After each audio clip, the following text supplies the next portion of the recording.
সমসাময়িক বিষয় নিয়ে আলোচনা করতে আমাদের সাথে মতিঝিল থেকে এই মুহূর্তে যুক্ত আছেন দৈনিক নয়াদিগন্তের নির্বাহী সম্পাদক মাসুমুর রহমান খলিলি। জনাব মাসুমুর রহমান খলিলি, আপনাকে স্বাগত জানাচ্ছি ইন্ডিপেন্ডেন্ট সংবাদে। শুরুতেই আপনার কাছে যদি জানতে চাই যে আগামী মাসে চীনে মোদি এবং শি জিনপিংয়ের একটি বৈঠকের সম্ভাবনা রয়েছে, এতে করে যুক্তরাষ্ট্রের যে শুল্ক আরোপ সেটি নিয়ে কোনো আলোচনা হতে পারে কিনা? এই বৈঠকটা যেটা আপনি উল্লেখ করলেন খুবই গুরুত্বপূর্ণ এই কারণেই, এমনি ব্রিক্স এর লিডারশিপের মধ্যে শি জিনপিং এর সাথে মোদির বৈঠক এর আগেও একাধিকবার হয়েছে। এবারও বৈঠক হতে পারে, ত্রিপক্ষীয় বৈঠকও হতে পারে, পুতিন, শি এবং মোদি। কিন্তু এখনকার প্রেক্ষিতটা একেবারেই আলাদা, কারণ ভারতের সাথে আমেরিকান যে স্ট্র্যাটেজিক রিলেশন তৈরি হচ্ছিল, সেই স্ট্র্যাটেজিক সম্পর্ক, কৌশলগত সম্পর্কের মধ্যে বেশ টানাপোড়েন শুরু হয়ে গেছে। রাশিয়া থেকে জ্বালানি তেল আমদানির ইস্যুকে কেন্দ্র করে এবং দুই দেশের যে বাণিজ্যিক ভারসাম্য, নেতিবাচক বাণিজ্যিক ভারসাম্যকে কেন্দ্র করে 25% অতিরিক্ত শুল্ক আরোপ করেছে ট্রাম্প প্রশাসন। এটা ভারতীয় যে ব্যবসা বাণিজ্য এর মধ্যে বিশাল এক প্রভাব ফেলেছে এবং এটার একটা ধারাবাহিকতা এখনো কন্টিনিউ করতেছে। আজকে গতকাল থেকে মনে হয় এটা কার্যকর হয়েছে। এই অবস্থায় ব্রিক্স এর শীর্ষ দুই নেতা, বিশেষ করে চীন এবং ভারতের মধ্যে যে কোনো শীর্ষ বৈঠক এটা অনেক বেশি তাৎপর্যপূর্ণ।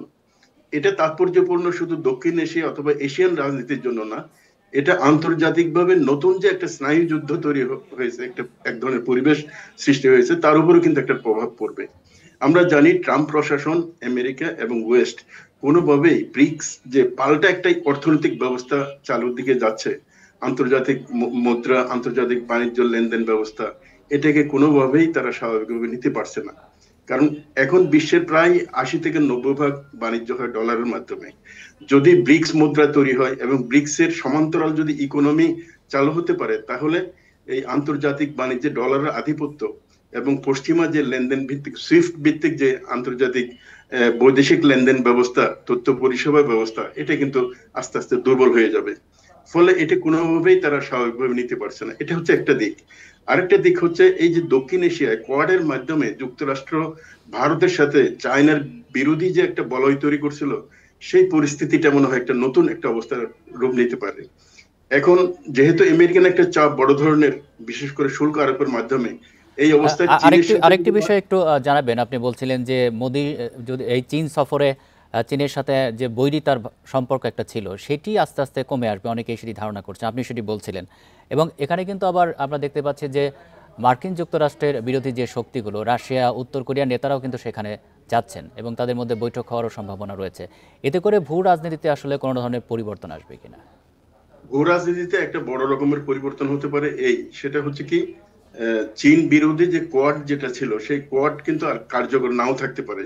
অন্যদিকে যে একটা বিকল্প বলয়, যে উত্তর কোরিয়া, ইরান, রাশিয়া, চায়না এবং ভেনেজুয়েলা সহ আরো ক্যারিবিয়ান বেশ কয়েকটা রাষ্ট্র, এই বিকল্প যে বলয়টা, এই বলয়টা মনে হয় খুব দ্রুত অগ্রসর হবে।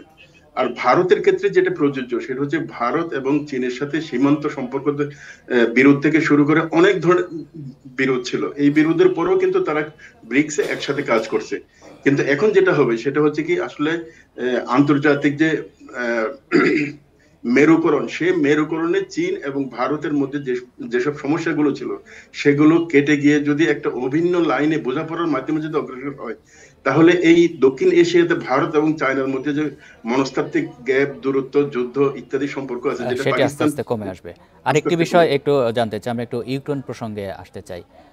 ইউক্রেনের যে এই যে নিরাপত্তা নিশ্চয়তা নিয়ে যে ইউরোপের যে প্রস্তাব, সেটিতে কিন্তু আসলে রাশিয়া নাখোশ হয়েছে এবং তারা ক্রেমলিন ইতিমধ্যে বলে দিয়েছে যে জেলেনস্কির সঙ্গে কোনো রকমের বৈঠকের সম্ভাবনা নেই। সেক্ষেত্রে মার্কিন যুক্তরাষ্ট্র বা ডোনাল্ড ট্রাম্পের এখন কি ভূমিকা হতে পারে? ডোনাল্ড ট্রাম্প প্রথমে চেষ্টা করেছিলেন যে রাশিয়া এবং ইউক্রেনের মধ্যে একটা যুদ্ধবিরতি তৈরি করার জন্য, কিন্তু এই যুদ্ধবিরতি আলোচনার মধ্যে পুতিন যে শর্তগুলো দিয়েছেন, সেই শর্তগুলো কোনোভাবে ইউরোপ মানতে পারে না। কারণ সেটা হয়ে যায় হচ্ছে ইউক্রেনের আত্মসমর্পণের মতো। এই শর্তের কারণে শেষ পর্যন্ত ওই আলোচনা অগ্রসর হয়নি। এরপরে প্রেসার ট্যাকটিক্সের দিকে কিন্তু ট্রাম্প এগিয়েছে। এবং ভারতের সাথে যে টানাপোড়েন, সেই টানাপোড়েনের একটা কারণ হচ্ছে রাশিয়া থেকে জ্বালানি তেল কেনার কারণে রাশিয়ান ইকোনমিটা কিন্তু তার যে অধপতন হওয়ার কথা, সেটা ওইভাবে হচ্ছিল না। এখন যেটা হতে পারে, ইউরোপের প্রস্তাব তো রাশিয়া গ্রহণ করছে না। রাশিয়া যেটা চায় সেটা হচ্ছে কি, ইউক্রেনের একটা বড় অংশ, ক্রিমিয়া থেকে শুরু করে ডোনেভক্স এবং এই এই যে অংশটা দখল করে রাখছে, সেই অংশটাকে রাশিয়ার হাতে দিয়ে দেয়া। যেটা কোনোভাবেই ইউক্রেন এবং ইউরোপ মানতে পারে না। তারা যেটা মানতে পারে সেটা বড়জোর এটা হতে পারে যে ইউরোপীয় ইউনিয়ন অথবা নেটোতে ইউক্রেনকে অন্তর্ভুক্ত না করা, ক্রিমিয়াতে হয়তো রাশিয়ান সার্বভৌমত্ব এটা মানতে পারে, কিন্তু এর বাইরে ইউক্রেনের কোনো অংশ রাশিয়ার অংশ হয়ে যাবে এটা কোনোভাবেই মানতে পারে না। তার মানে তো ফলে এটি আসলে সহজেই সমাধান হচ্ছে না, সেটি বলাই সহজে যায়। সমাধান হচ্ছে না। আপনাকে অসংখ্য ধন্যবাদ দিচ্ছি এতক্ষণ আমাদের সাথে আলোচনায় থাকার জন্য।